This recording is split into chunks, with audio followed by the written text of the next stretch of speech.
Välkomna tillbaka till Surface på 100 sekunder här hos Alltså. Och vi tycker att det här ämnet som vi börjat prata om, det här med priser när man börjar göra affärer med Surface for Business. Några fler aspekter att tänka på där?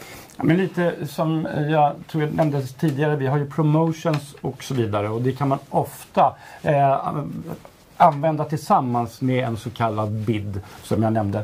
Vi har ju det som vi kallar för deal registration, och då är det för företag som har möjlighet att kunna köpa upp till 50 enheter under ett årsperiod.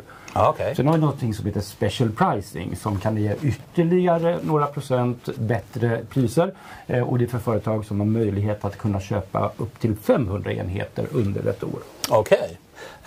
Och en sån här bid eller sån här kundanpassat pris, hur länge gäller den alltså? Den gäller normalt i 9 månader och så kan man förlänga den i 3 månader till.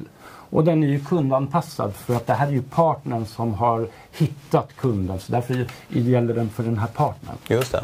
En sån här promotion då, eller en kampanj, hur länge brukar en kampanj räcka? Ja, en kampanj kan vara 1 månad eller 3. Beroende på hur den är upplagd. En del kampanjer räcker faktiskt så långt som i 1 år. Kan man kombinera ett sånt här kundanpassat pris med en kampanj? Absolut, en deal registration kan man göra det med. Häftigt. Tack så mycket.